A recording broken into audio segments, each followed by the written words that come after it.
The Ghost of Dibble Hollow, Chapter 11, Milltown. Later that evening, Pug told his father about his deal with Mr. Bailey. He also asked permission to take his bicycle trip the next day. "I'd like to do some exploring around here when I don't have to take Helen along," he explained. His mother was hesitant, but Mr. Allen said, "I think we should let him go, Alice. Pug knows the traffic rules and he's usually pretty responsible. Remember, he's been on overnight bicycle trips with the Scouts." That settled it. His mother agreed. "But I want to know where you're going, Pug." "I figured I'd head toward the coast, towards Milltown. It's not very far, and I could take the river road. There wouldn't be so much traffic on it, and if I follow the river, there isn't a chance in a million that I'd get lost." "I'm not exactly afraid of your getting lost as long as you have eyes in your head," Mrs. Allen told him as she packed his lunchbox. "And I guess your father's right. You are used to traffic, and you do know the rules. But you will be careful, won't you, dear?" Pug set out that morning with a light heart, a full lunchbox, and enough money to phone home if he ran into any trouble. It was a perfect July day. The sun was hot. The river road was shady. Pug felt wonderful. By mid-morning, he'd reached the main highway. An hour later, he was on the outskirts of Milltown. He spotted the wrought iron gateway of the Gore Cemetery before he actually got into the city. "At one of the far corners from the gates, there's a plot in the name of Gideon Miller," Pug repeated softly to himself. "That's what I'm after." He rode through the arched gate and round the fence to the back of the cemetery. At the far right corner, in a fenced-off area, he read the name Miller on the largest of several headstones. Pug got off his bicycle and began to read the names on all the stones. There it was, the one he was looking for. A stone in the corner bore the name Gideon Miller, Jr., August 1900. Below the name there were several lines of engraving. Haltingly, he whispered the words, "My son, poor lad, was drowned at sea. So was his body lost to me. This body here, with name unknown, shall have the honor of my own. And so may both, O God, in thee, find rest through all eternity." Pug's whisper trailed off. He stared in silence. The Millers must be important people around here, he thought. I don't know if I've got the nerve to find out if some of them still live here, but as long as I'm here, I'd be foolish not to try. He rode out to the gateway, glancing left and right for oncoming traffic. Pug saw a gate across the highway. On the gate was the inscription, Gideon Miller School for Boys. Pug thought that would be a great place to ask questions. It turned out to be even better than he'd hoped. The headmaster of the school, Mr. Dobbs, treated Pug like an adult when he told him who he was. He didn't seem to think it strange that Pug was interested in the tombstone of Gideon Miller, Jr. "That story's well known here in school," he said. "Mr. Miller was a very young man then. His only son had gone to sea as a cabin boy and was lost in a shipwreck. After that, Mr. Miller used to spend considerable time down at the wharf. One day he found a drowned boy there whose clothes were caught on one of the pilings. He pulled him out and had him buried in the family plot as if he were his own son." "He never found out who the boy was?" "Not to my knowledge." "I don't suppose Gideon Miller Sr. is still alive?" Pug asked hopefully. "Oh, but he is. In fact, we're preparing a celebration in honor of his 95th birthday. He lives here?" "At the big stone house next door." "Do you think I could see him?" The headmaster shook his head decidedly. "I'm afraid not. The old gentleman is very frail. He's saving all his strength for this affair on his birthday. I think it would upset him. He's quite fanciful at times. Nothing serious, you know, but he talks to himself a bit, or to his lost son. He couldn't tell you anything more than I told you. Anything sensible, at least." Pug thanked the headmaster and went back to his bicycle, but he wasn't quite satisfied. He looked longingly at the square house a short distance from the school. Maybe something could be learned from Mr. Miller even at this late date. Mr. Dobbs had described him as a fanciful old man who talked to himself or to his lost son. The thought popped into Pug's head. What if... Wow, I wonder, he said out loud with excitement. Pug bicycled down the service road to the next gate. The elderly man who answered his knock at the stone house was kindly but firm in refusing to allow him to see Mr. Miller. He never sees anyone but family, he stated, and started to shut the door. "Will you just ask him if he'll see a friend of Miles?" Pug begged. "I mean, just ask him. If he says no, then all right, I'll go away. But won't you just ask him? Just a minute then, and the man shut the door. He was back much sooner than Pug expected, looking quite mystified. Come in, he said. Mr. Miller will see you. Pug followed him across the central foyer into a room, a huge room. It was furnished with massive mahogany pieces. On the fireplace mantel was the model of a full-rigged sailing ship.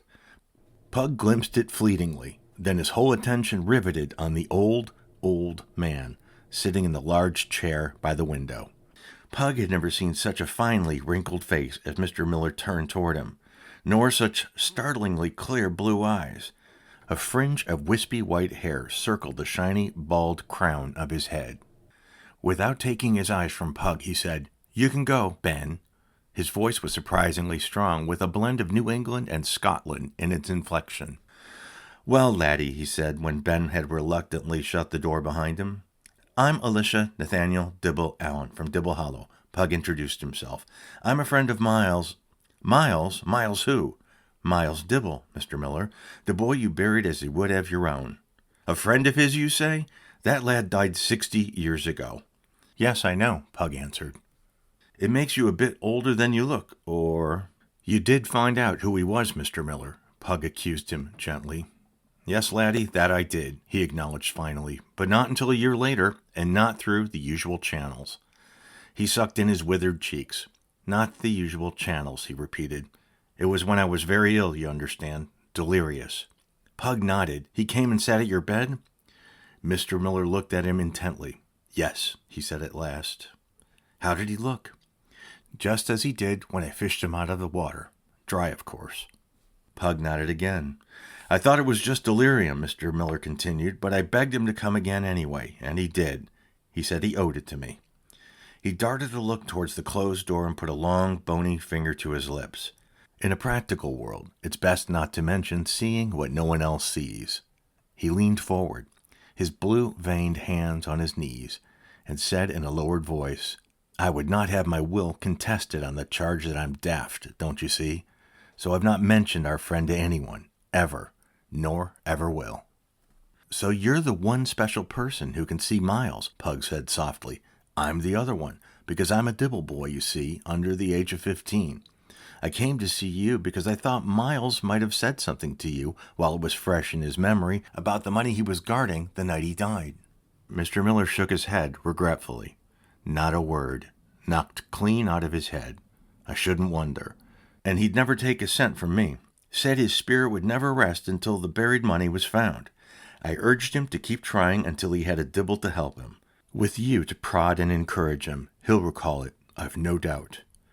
"It's the shortage of time that bothers me," Pug said. "Yes, laddie. Aye, shortage of time it is." Mr. Miller sank back into the chair and leaned his head against the cushion. In repose, he looked deathly tired. With a sudden twinge of conscience, Pug rose from the hassock to which Mr. Miller had motioned him when he came in. "Thank you for seeing me, Mr. Miller," he said. The old man roused himself to say goodbye. "Mum's the word," he whispered, and rang for Ben to let Pug out.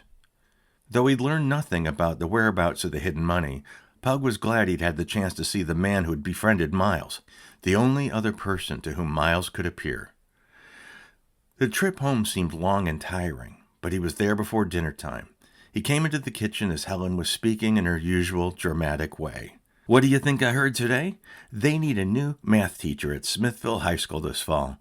Daddy, couldn't we stay on and you teach there?" Mr. Allen shook his head. "There's too much tension here belonging to a feuding family, Helen, even if they wanted me to teach." "Jeepers, Dad," Pug said, setting his lunchbox on the table. "It seems to me you were always under some tension or other back in Fairtown, what with town politics and everything. If the Dibble-Smith feud were cleared up, could we stay then? Where would I get in the teaching profession, buried here in the country?" Mrs. Allen had been quietly shelling peas. After Mr. Allen's last remark, she said thoughtfully, "It seems to me we already are someplace. We wouldn't have to get anywhere. We could put down roots and have a real home." She paused. "But only if you thought that way about it too, Jim. The villagers think of us as summer people, you know. That's what we are at the moment. But if we stayed on, after all my family lived here for generations—" She hesitated again. I thought when you built my kitchen cupboard and fixed the back steps that you were really beginning to get the feel of the old homestead. Perhaps I am. It's been a challenge to match my skill with that of another generation. And I like these present-day villagers, too. But whether I could stand living at Dibble Hollow with the past constantly rearing its ugly head, I don't know. He said it jokingly, but Pug knew he more than half meant it. I've got some ideas on that, Dad. If we did get the past straightened out, would you stay? Mr. Allen looked from Pug to Helen. My, you two seem set on it. I might consider it, he said. Helen sighed. About the only way you could fix up the past is suddenly come up with the money Miles had on fair night and pay off the Smith mortgage, she declared. Helen wasn't so dumb, Pug decided. Or else raise the money in some other way, she added slyly. Is that what you're doing on Fridays, Pug? She asked in her sweetest voice. What I'm doing isn't something you could help with, he told her coldly. He was sorry the minute he said it. It was a sure challenge to Helen to find out what he was doing. But Helen only smiled. Who said I wanted to help? Priscilla and I are busy with plans of our own. Chapter 12. Encounter with the Pratts. Pug wanted to talk to Miles that same night about his bicycle trip to Milltown, so he was sorely disappointed that Miles didn't appear all that week. Pug finally decided it must be because Helen stuck so close to him trying to discover what he was up to. Honestly, she's just like a leech, Mom, he complained. It was Thursday evening. The family had gathered in the kitchen to crack and shell nuts for the cake Mrs. Allen had promised to make for the church social. It was being held in Smithville the next day. She just can't come with me tomorrow to Smithville because I'll be too busy to look after her, Pug explained. Well, it might interest you to know, Mr. Important, that I couldn't go with you if you begged me on a bended knee. I'll be busy myself. Pug looked at her suspiciously. She hadn't used that hurt tone she usually assumed. It's a good thing, he commented, because my business won't stand for females hanging around. Helen's going to help me make a cake, so you can put your mind at rest, Pug. His so-called mind, Helen amended. But the cake won't take all day, Mother, and I do have other plans. I'll bet you do, Pug was sarcastic, and they'd better not include me. Some people don't sit around all summer long waiting for mortgage money to grow on trees or looking for lost treasure, Helen said, eating the nut she'd just picked from the shell. Pug had placed a nut in the flatiron between his knees and was about to crack it with a hammer. But at Helen's words, he laid the hammer down and said vehemently, Look, I'm not exactly sitting around, and what I'm doing will beat any of your half-baked schemes. Any half-baked scheme I have will be as good as yours. So there, Helen flared back at him. Gee whiz, Mom, she'll ruin everything. I don't think so, Pug. We're trusting you and Mr. Bailey on your business deal. Helen's told me her plan, and you should trust us to not let her do anything to interfere with yours. Okay, but she'd better stay out of my hair. Don't worry, we won't bother you, Helen said sweetly. What do you mean, we? Prissy and I, of course. I should think even you would admit she has a right to try to do something to save the farm and her grandfather and herself from a fate worse than death. He had to admit that, and his mother had practically guaranteed to keep the girls out of his way in Smithville, too. Now maybe he would get to see Miles again. Even though he'd been on the lookout for Miles, Pug almost bicycled off the road the next morning when the familiar voice said in his ear, Sorry, I can't help you pedal up this hill. The spirit is willing, but the flesh is weak. Miles chuckled loudly at his joke. Pug turned his head enough to know Miles was riding the luggage carrier behind him. Holy smoke, do you know how to scare a fellow to death? And where have you been? I was afraid you weren't coming back. No, I can't give up until I finish the task, Miles sighed. Well, we haven't much time before that mortgage is due, Pug said anxiously. And what's more, the girls are out on a Save the Farm program now, and there's no telling what they've cooked up. Miles replied, They can't upset the apple cart. Let them go ahead. It'll give them something besides boys and baubles to think about.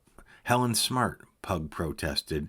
I wouldn't be surprised if she had a good plan. She's as anxious to be friends with Priscilla as you are to fix things up with Ed Smith. I don't underestimate Helen, said Miles. She and Priscilla are all right as far as girls go. Better than most. I could tell them where to find a couple of things they would give their eye teeth for. You know what they're up to? I can guess. They've been over to see Fanny Woodman a couple of times. Before Pug had time to ask Miles why Helen had been seeing Miss Woodman, his freeloading passenger asked, Have you found the hideout yet? Miles's hideout was one of the places Pug had wanted to find almost as much as he wanted to find the hidden gold. Not yet, I haven't, said Pug, but I haven't had enough time to really look. If you'd give a guy a clue... Take the time for the hideout, Miles urged. I can't tell you any more than I said in my diary, but what a hideout it was. And what a job Eb and I had getting Ma's dough table and that chest down there. Hunt up a friend. When you find the hideout, you're going to need him. They were coasting down the last long hill to Smithville, and Pug had to keep his mind on what he was doing. By the time he pedaled into town, Miles was gone. Preparations were being made for the lawn social and cake sale as he passed the church. There was that boy, Ernie Pratt, Mr. Pratt's son. He was nailing strips of colored crepe paper on a table with sawhorse legs. He was doing a good job and seemed to be enjoying himself. Ernie looked up and saw Pug. For a split second it looked like he would speak. Pug thought afterwards it might have been his own grim expression that stopped Ernie. Pug was thinking of the chicken episode on the day they arrived in Smithville. Ernie lowered his head and went back to his table trimming, paying elaborate attention to the way he placed the colored strips. Pug watched a minute, then he rode on to Mr. Bailey's. He began working at once on Mr. Bailey's place. Before doing any mowing, Pug gathered up the apples that had fallen. He had just set out a bushel of fallen fruit and was starting to gather up the twigs and stones that would wreck the mower when Ernie came walking by the fence, wheeling his bicycle. "Where's Jake Holcomb?" Ernie asked abruptly. "It's his day off," Pug replied. "What are you doing here?" "I'm a spaceman looking for uranium." Pug affected a clicking sound, like a Geiger counter. "Wise guy, huh? Well, ask a stupid question, you'll get a stupid answer." "Hey, watch out for those apples in there," Pug said sharply, as Ernie leaned his bicycle against the basket. "Why should I? They're on village property. I could put my bike against them if I want to, and nobody can stop me." "Is that so?" "Yes, that's so. They're not inside Mr. Bailey's fence. I can do anything to them I want to." "You just better not touch them or I'll," Pug threatened. "You'll what?" Ernie grinned provocatively. Then he leaned down and turned the basket over. Pug would have rushed out to settle things with Ernie then and there, but at that moment Mrs. Bailey came out to the back porch with a plate of cookies and a jug of lemonade. Ernie got on his bicycle and nonchalantly rode away. Pug was boiling with anger, and from the heat of the day. He was grateful for the refreshments. "I'm going over to the church with cookies and cake now," Mrs. Bailey informed him. "If Prissy Smith should come by while I'm gone, ask her to wait, will you, Pug? I want to talk to her before—" Her voice was drowned out by the yelling of children coming down the walk. Mrs. Bailey shook her head as she watched them. "Those youngest Pratt children," she murmured when the noise had abated, "just like yeast in a bowl of dough. They can raise more Cain than Adam and Eve could."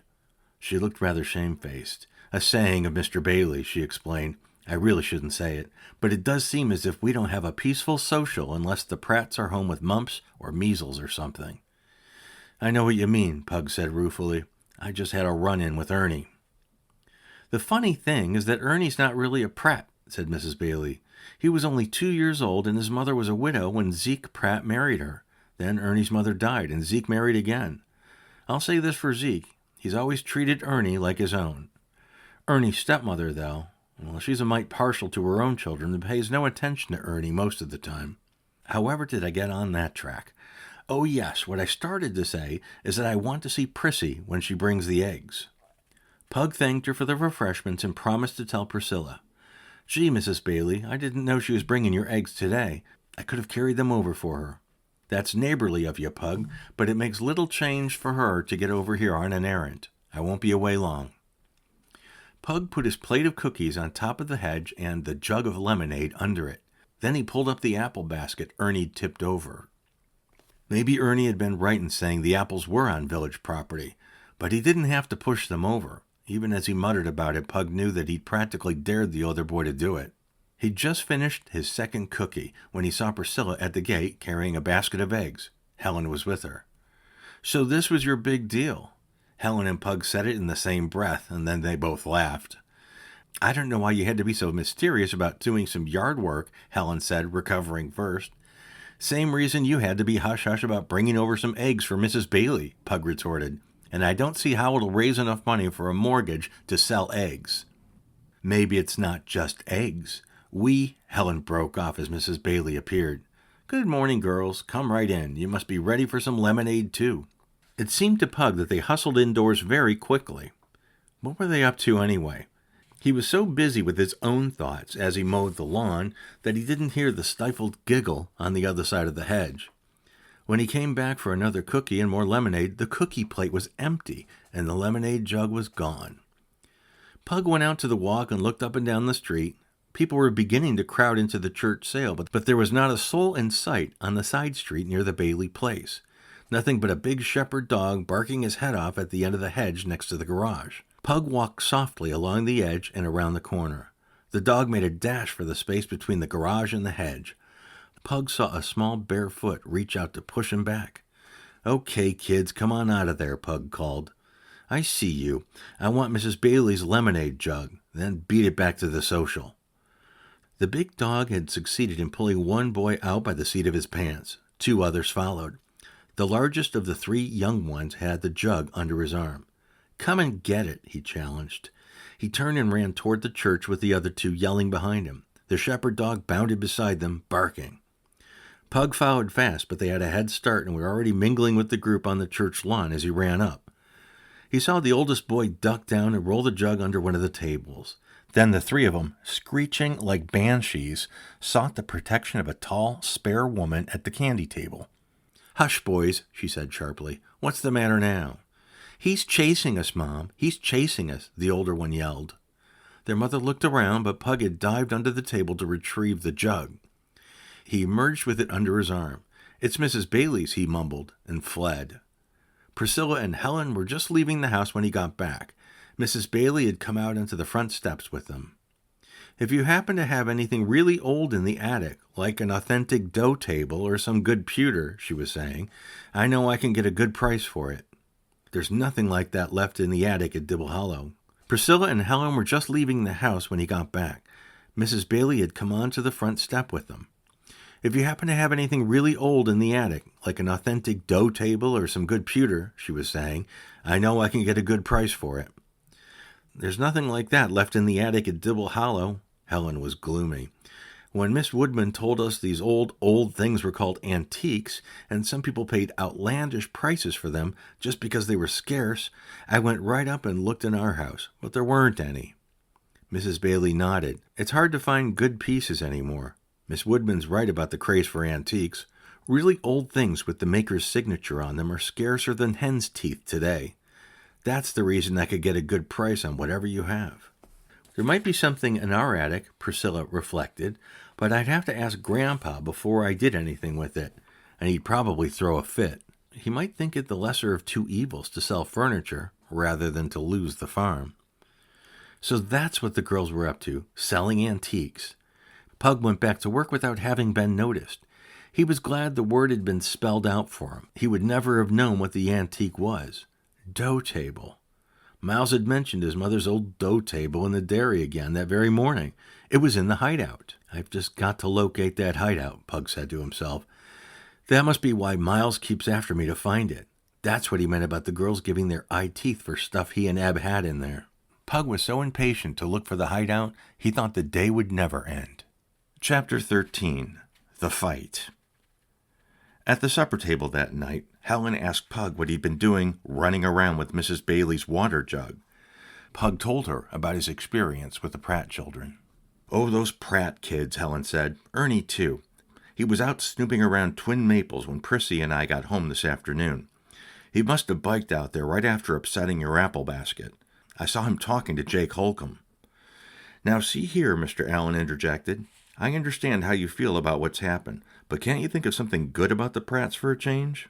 Their father's tone was mild, but Pug knew it meant he'd had enough of their criticism.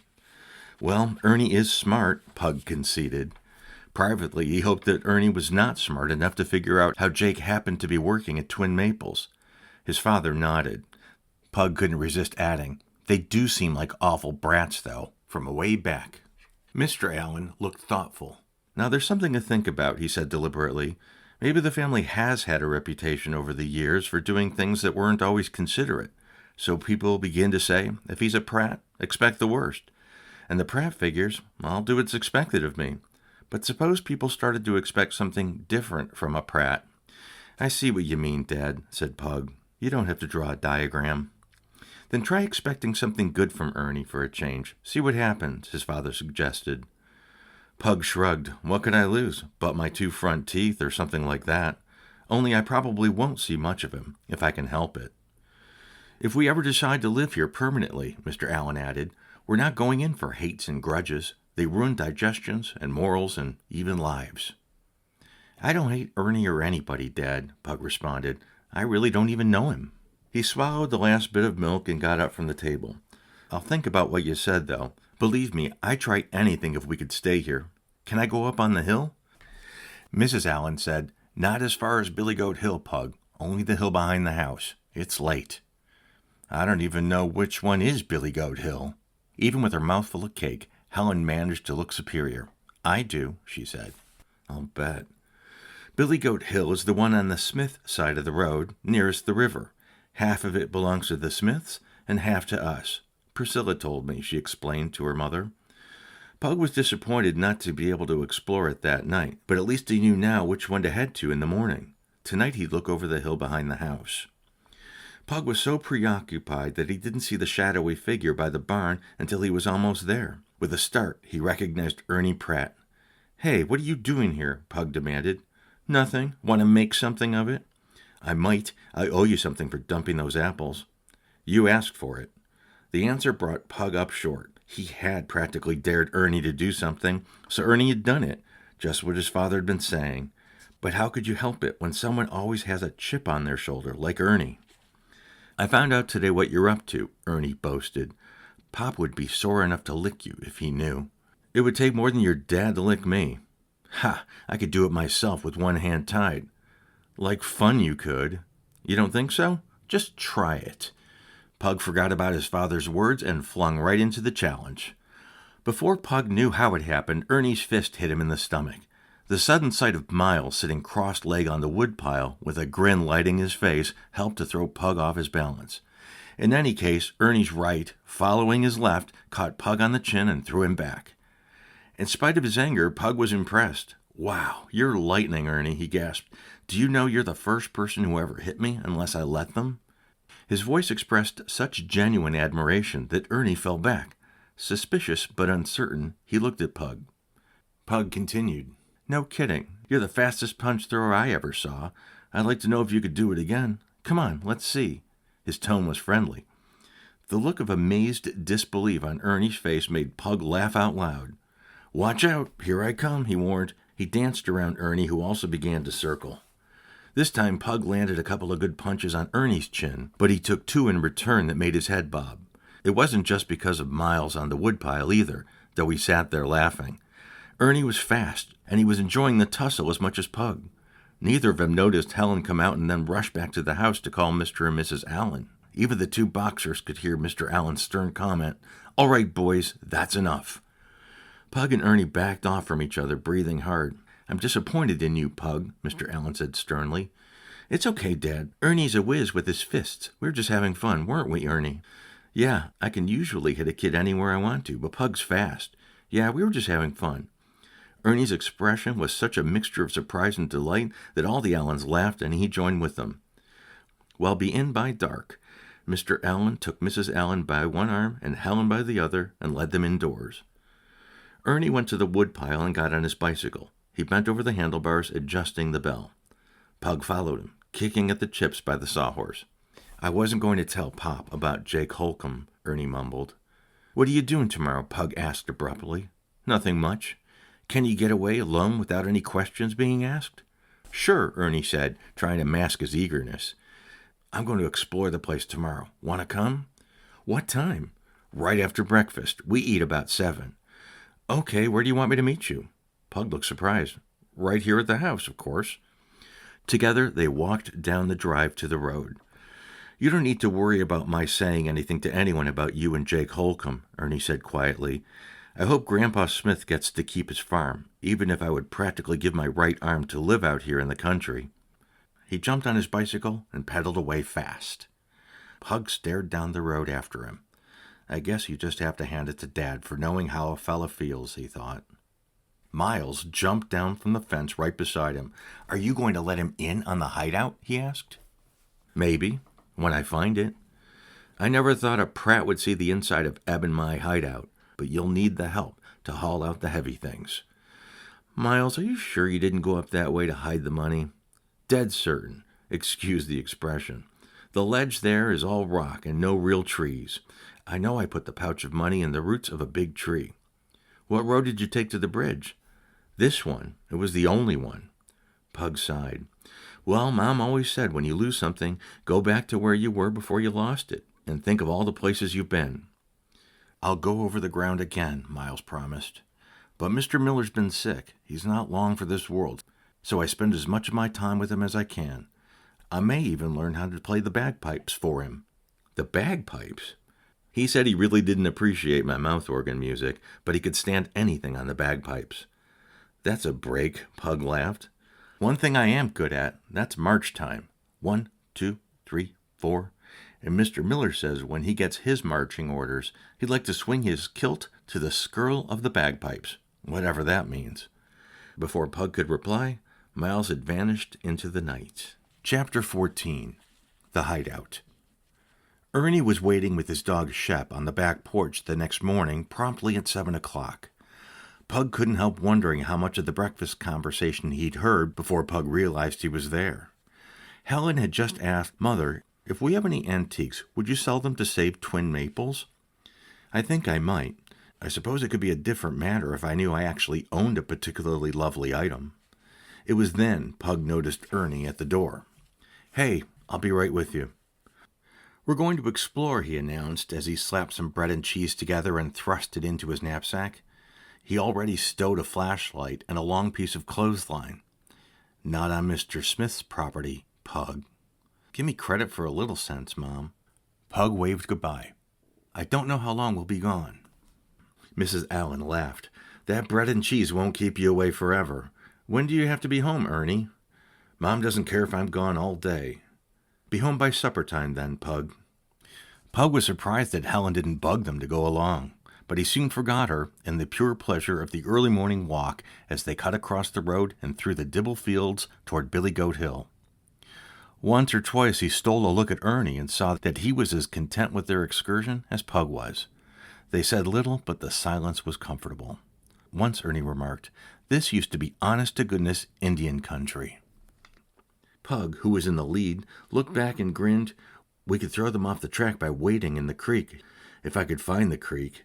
I know it comes down from Billy Goat Hill, and I know it goes under the road on Twin Maples land, so I didn't dare start from there." "It's right ahead of us. See how the bushes grow together? Let's go. I guess the dogs won't lose us even if we wade." They could hear Shep and Ricky somewhere off to the side. Ernie found the clear brook, and the boys waded until they came to a waterfall where a rail fence had caught enough branches and leaves to make a dam. They stepped out of the water and climbed over the fence as Shep and Ricky came bounding down the hill through the underbrush. "This is the second fence and stone wall we've come to," Pug said. "Let's climb it for a while. I bet we could see the river from that ledge up there." "What are we waiting for? Pneumonia?" They were both breathing hard when they got to the top of Billy Goat Hill among the high table rocks. Even the dogs were glad to lie down, panting, while the boys rested. As Pug had predicted, they could see the river far below. He saw something else, which he hadn't expected to find so soon.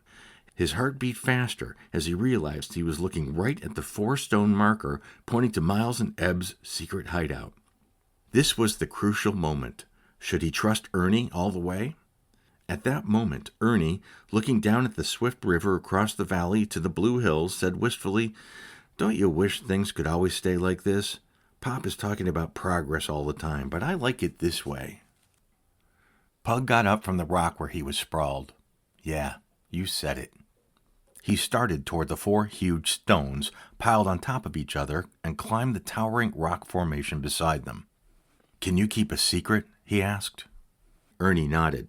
"I can be as mum as a mummy." Pug raised his right hand. "Swear you won't tell about what I show you." Ernie's voice had sunk to a whisper.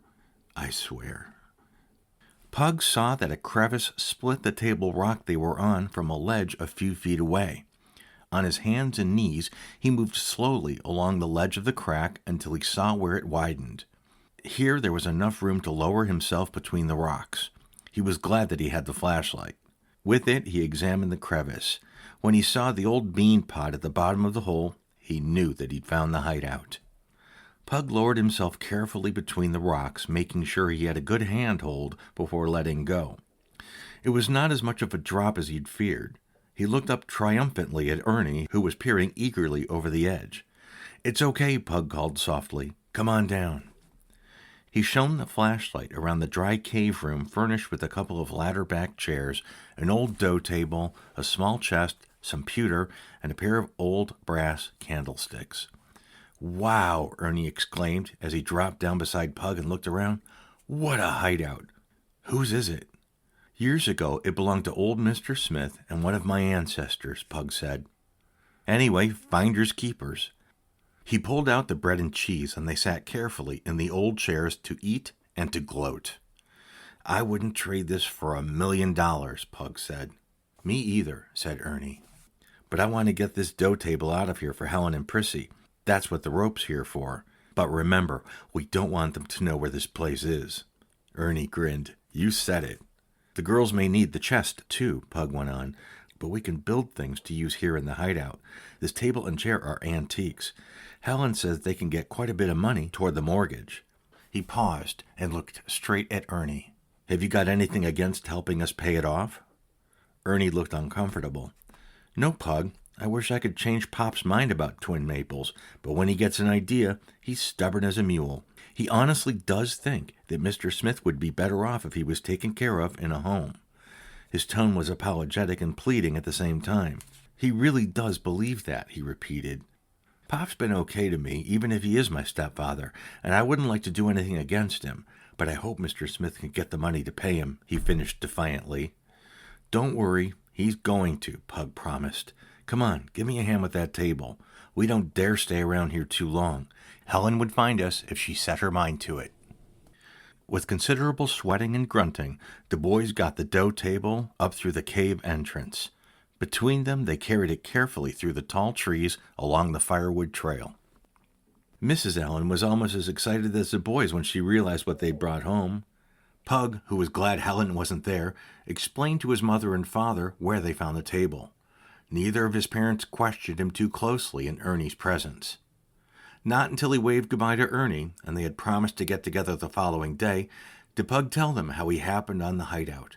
He ran upstairs and got the diary to show them. "Here, the diary of Miles that I found." "But the diary and the hideout are strictly for boys," he said. "Ernie and I don't want Helen and Prissy poking their noses into it." "They won't bother you. They're absolutely absorbed in the old furniture project. Would you like them to dispose of this table, Pug?" "That's what I hunted it up for. There are a couple of candlesticks and a pitcher and 2 old chairs and a chest besides. But I don't want Helen knowing where they came from. They might not be worth anything anyway. They look junky to me." His mother put her hand lovingly on the old table. "The girls have been getting help from Miss Woodman. They also have a book from Mrs. Bailey showing them what to look for. You can look through that and then check to see if the things in your hideout look anything like in the book." Helen squealed when she saw the dough table. "Mother, it's just what Mrs. Bailey asked for," she exclaimed. "Where did it come from?"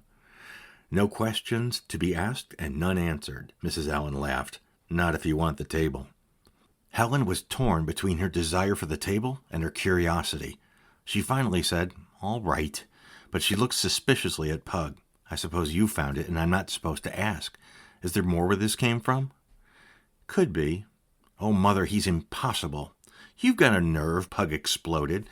"Here Ernie and I work all day to get you a valuable antique, and you say I'm impossible." He mimicked her tone of exasperation. "Ernie and you worked all day?" "That's what I said. You heard me." "Well, well, well. What do you mean by that?" "Nothing. Just well, well, well." "Yeah, and you look like Columbus discovering America." "Do I? Maybe I have," she said sweetly. Pug was a little surprised that it was his father who laid down the law then. "Helen, you're to leave Pug strictly alone on this." "Oh, all right." Pug was worried when Helen gave in with no more argument than that. She usually hung on like a puppy to a bone. Still, it seemed the next morning that he'd worried about nothing. Helen went off with Priscilla. Pug and Ernie brought the 2 ladder-back chairs from the hideout in the middle of the afternoon.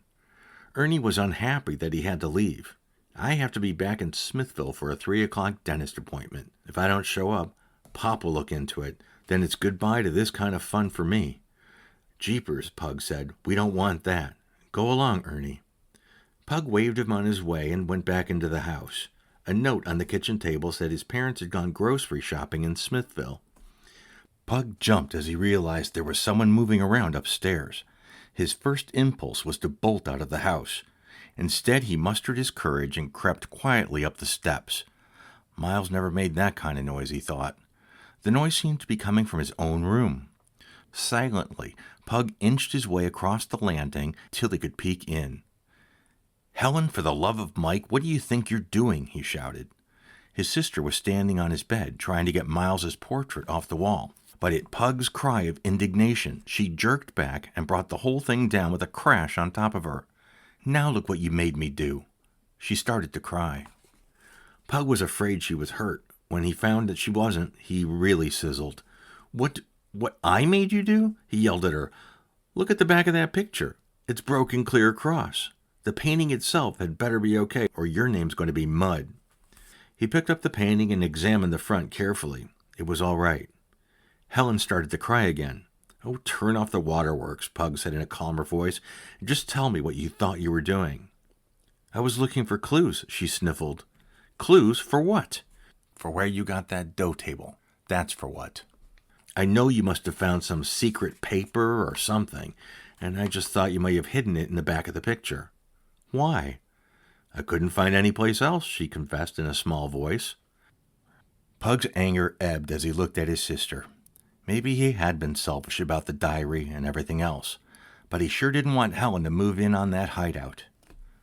"Well, if I did find anything, I wouldn't put it on the back of a picture," he said, turning the portrait on its face. One side of the broken back came off in his hand. Under it was a packing of yellowed newspaper. Milltown News caught his eye.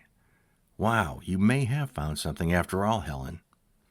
She stopped crying and bent over the old frame as eagerly as Pug. Carefully, they pulled the paper out. It was dated September 10th, 1900. "It's just an old newspaper. I don't see what it tells any secrets about the house or anything," said Helen, disappointed. "This is interesting, though," Pug replied. "We'll keep it out and show it to Mom and Dad. Look at this story about the unidentified kid our own age who was drowned." Pug stopped reading. This was what Miles meant by the joke on the family. The story about the boy who was buried in the Gideon Miller plot had been in a newspaper used as a backing for Miles's own portrait, and the family had never even known about it. "Helen, this might be it," he said.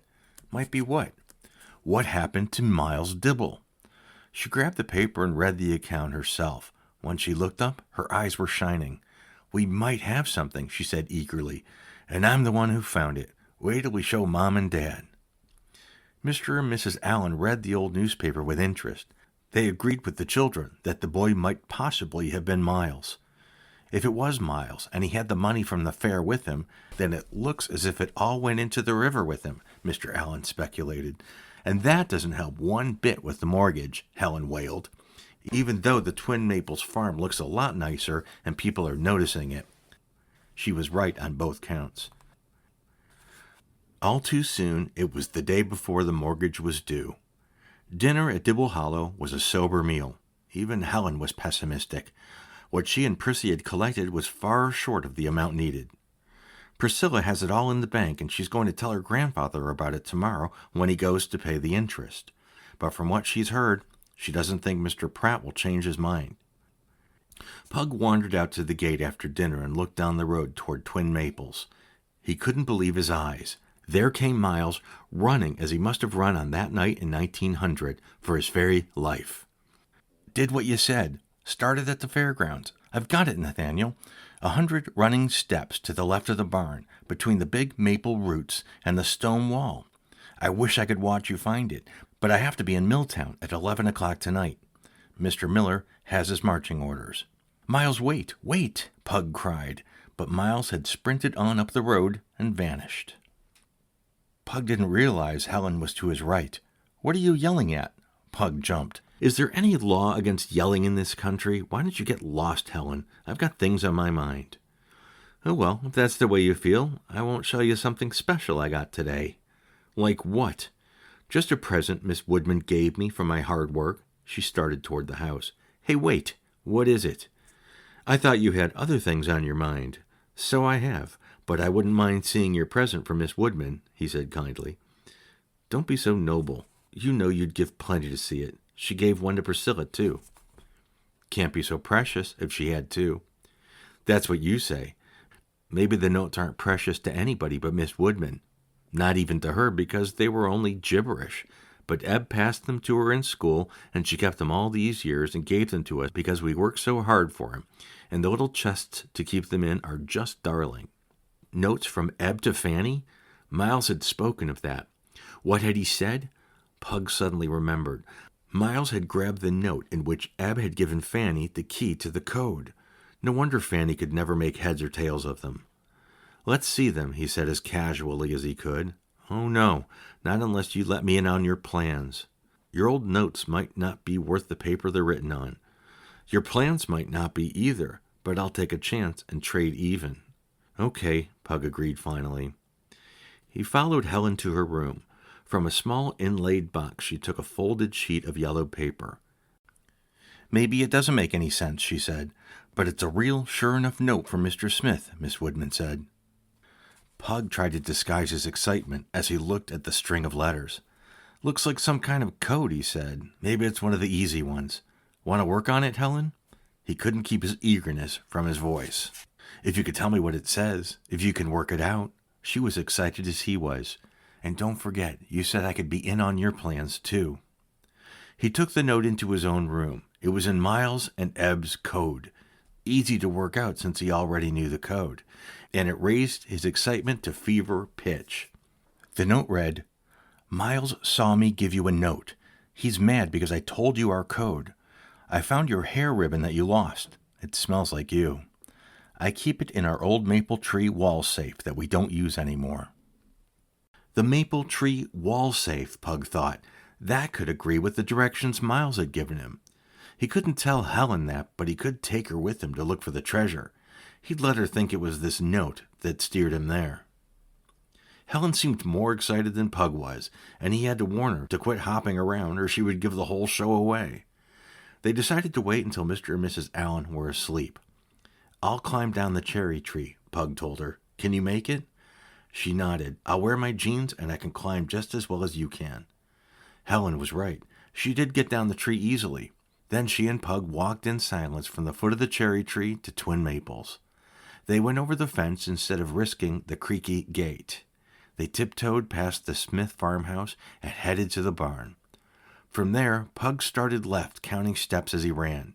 He was up to 90, almost to the maple tree, when a figure emerged from the shadows. "Stop where you are," cried a deep voice. It was Eb Smith, and he advanced threateningly. "Mr. Smith, please let me explain," Pug begged. "I'm here for your sake, honest."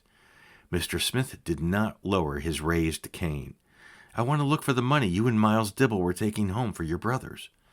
"At your old tricks again, eh?" It was almost a snarl. "The villagers been telling you about me and Miles?" "Well, yes, and I think I know where the money might be." "Poppycock," the old man growled and spat to one side. Pug looked around for Helen and saw that she'd run toward the Smith house, probably to get Priscilla. "Listen, Mr. Smith," he said urgently, "that night you were followed. Didn't Miles wear a white shirt and bow tie and high-top button boots with socks that had stripes running round and round? Maybe a button or two busted off one side of his pants, so he had to tie them up with string?" Slowly the man's cane was lowered. Mr. Smith backed away. "Boy, somebody in your family knows what happened that night. Same as we always suspected." "But let me look at the base of that tree, Mr. Smith, or at least look yourself," he persisted. "No one wants to see you lose your farm." "Grandpa, what is it? What are you doing out here in the damp?" Pug saw Priscilla running toward them with Helen. "What is it?" she repeated as they came up. "He wants me to dig at the roots of that maple," muttered her grandfather. "Says the gold that Miles and I fetched from the fair is hid there. Daft."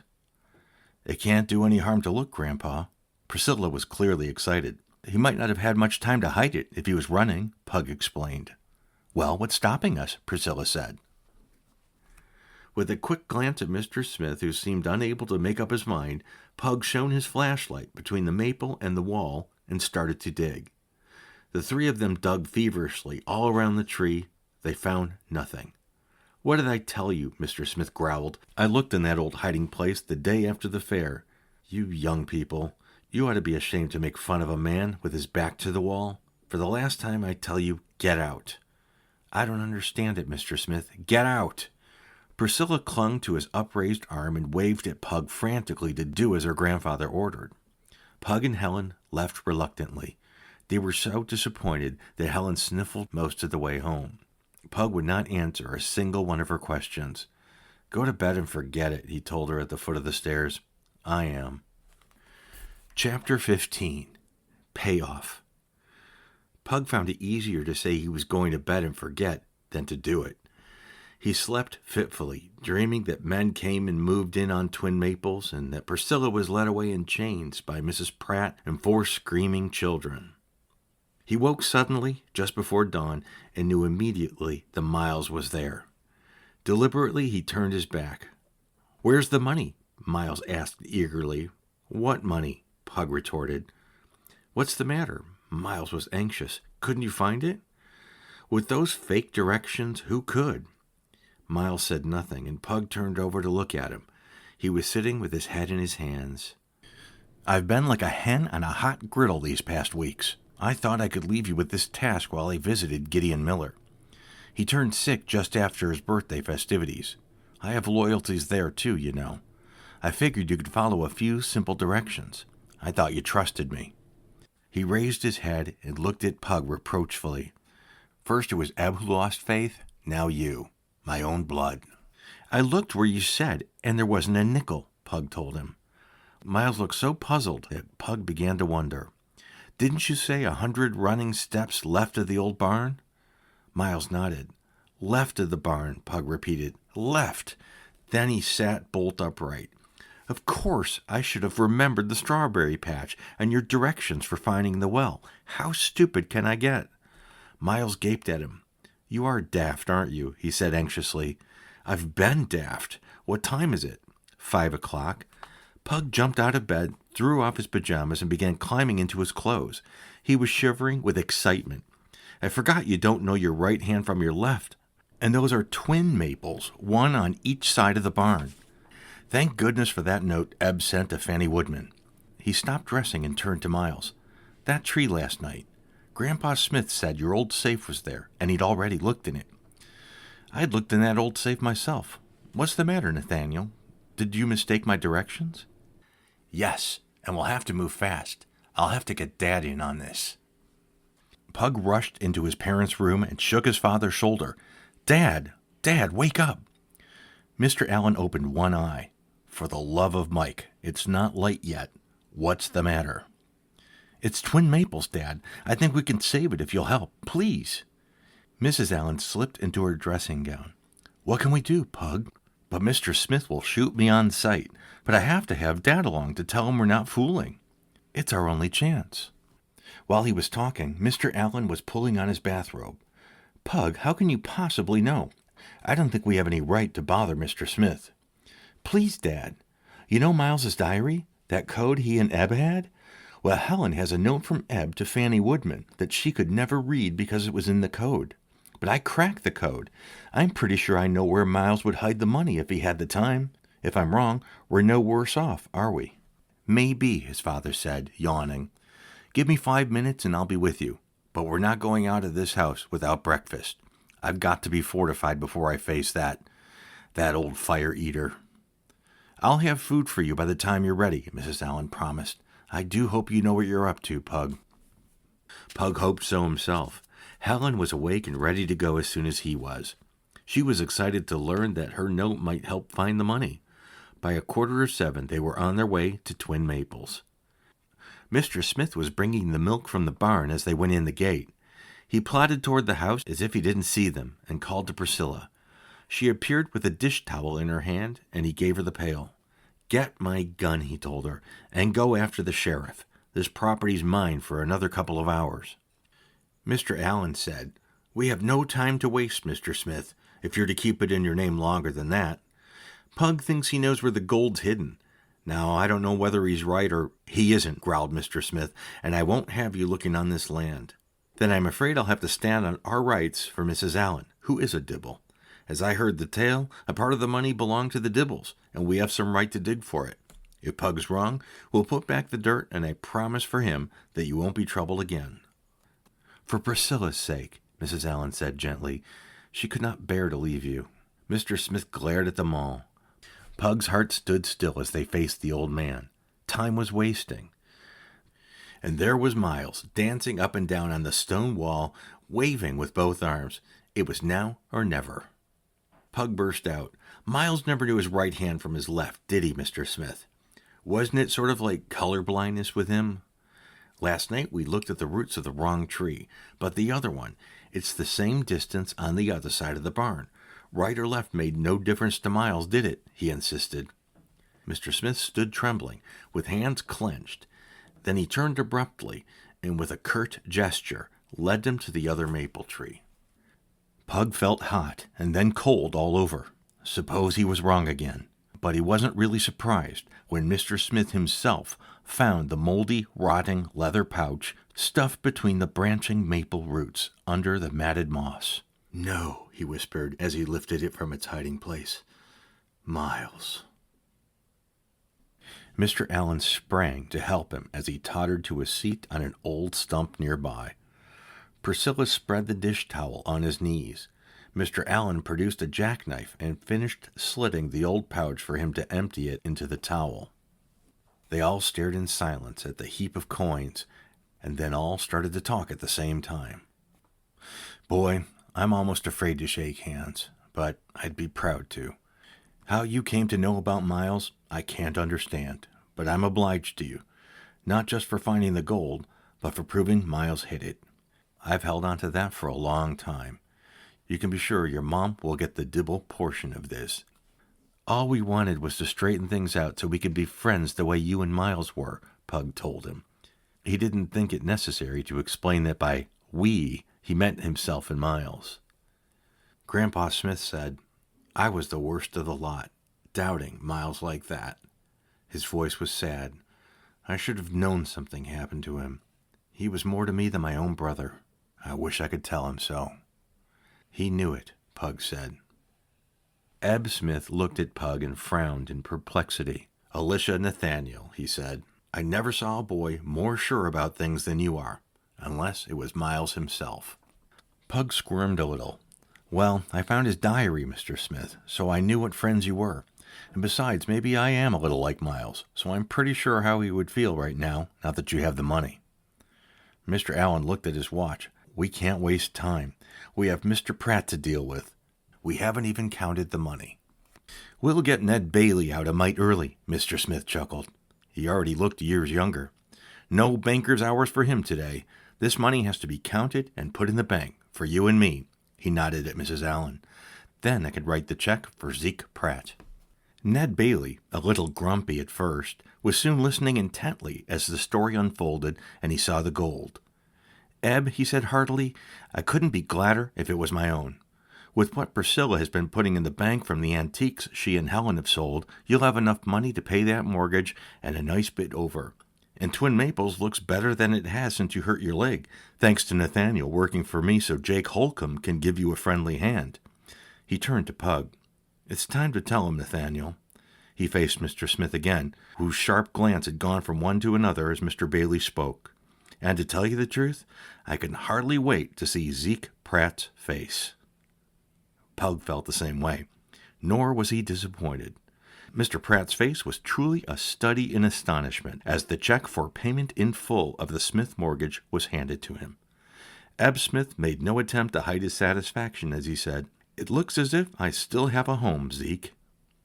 What Pug was not prepared for was Mr. Pratt's answer. "Sometimes kids have better sight than us oldsters," he said slowly. "First young Nathaniel here, and then Ernie. They tried to tell me you'd be better off where you were, but I honestly calculated you needed the care and companionship you would get in the home, Eb. And Prissy seems so young for keeping up that farm with your leg not so good anymore. Looks as if the kids were right, and I was wrong." Mr. Smith blinked and looked taken aback. Pug watched curiously. He knew Grandpa Smith could hold his own in a battle. Would he feel the same about a surprising apology like this? It was easy to see that it had almost bowled him over. "Well now," he cleared his throat and glanced around at the rest of them. "A man can make an honest mistake, and I don't know but it takes a real man to say so. As long as we're at it, I'd better give in that I've made more than my fair share of mistakes this summer. I hope I can make these young ones understand I'm plumb ashamed of my rudeness with them when they were trying to help." He drew his brows together and looked at Helen and Pug. Then he turned again to Zeke Pratt. "Maybe your Ernie could give me a hand now and then. I understand he's partial to the country. You're right, Prissy's young, but Twin Maples is her home while I live, and we have good neighbors, it seems." "Who hope she'll consider our home to be hers, too," Mrs. Allen put in quickly. When Mr. Pratt had gone, Ned Bailey said, "I told you there'd be a nice bit left over, Eb, and Mrs. Allen has a tidy amount, too." He turned to the Allens. "I hate to see you folks go back to the city. Seems as if there ought to be an honest-to-goodness Dibble at Dibble Hollow, and Smithville High School needs a good teacher." He looked at his watch. "Well, it's time to open the bank for regular business." Mr. Allen said, "I understand that you're the chairman of the Board of Education for the county, Mr. Bailey." "That's right." "Would you consider my application for that teacher's position?" Mr. Bailey beamed. "Just try me." Mr. Allen continued, "I'll have to talk it over with my family then, and..." The shouts of joy showed that there was no need for a family powwow. When they got outside, Pug saw Ernie Pratt fiddling with his bicycle. Pug had only time to say in a low voice, "Come on out tomorrow, early. Boy, have I got things to tell you." Pug was so joyful he almost sang the words. What a day. Ernie nodded. His face was bright. "I'll be there," he promised. "Dad told me about the Smith farm. I might even get a chance to work there some. Everything is A-OK, isn't it?" "You said it," said Pug. "If only the summer wasn't almost gone." "There'll be others," Pug said. "We're going to live here now." "No kidding. Wow." Pug felt the same way. He could hardly wait to see Miles that night. "Well, we did it," Miles said complacently from his usual place on the bed. "And this is the last time we'll get together." "Oh, no, Miles," Pug cried. "We'll see each other often. We're staying on at Dibble Hollow." "You are, Nathaniel, but my work is done." "We could have so much fun," Pug insisted. "I'm not asking you to forget me," Miles went on as though he hadn't heard. "No, not that." "I couldn't forget you, ever," Pug interrupted fervently. "As long as you remember me, you'll remember how a misunderstanding and lack of faith separated good people for years, people who should always have been friends." "Don't worry," Pug said soberly. "I won't forget you, and this summer, if I live to be 100. "Well, just promise me to wait until you're almost that old before you tell the story of this summer and me," Miles laughed. "It'll make a good tale for your grandchildren on Halloween." His voice seemed to be getting fainter, and his figure was becoming luminous, melting into the moonlight. "Goodbye, Alicia Nathaniel Dibble Allen. Don't waste time pining for me or the summer that's gone." A whisper from the moonlight streaming against Miles Dibble's bed drifted over to Pug. "Think about the year that's coming, with the Dibbles and the Smiths and the Pratts all together again, as they should be." And that is exactly what Pug did. It was good to be Alicia Nathaniel Dibble Allen, with Priscilla Smith on the farm next door and his friend Ernie Pratt in town. Pug half hoped he'd see Miles again, but then one day he realized that the ghost of Dibble Hollow had really gone for good. It was the day he felt a cold muzzle nosing his hand over the edge of the bed. It was Ricky. Pug patted the dog's head and heard the thump of Rick's tail on the rag rug, expressing his complete contentment. "You and me both," Pug whispered to the dog. "Come on up, boy, and get some sleep. We have things to do tomorrow." This has been The Ghost of Dibble Hollow by May Nickerson Wallace. Read by Scott Michaels.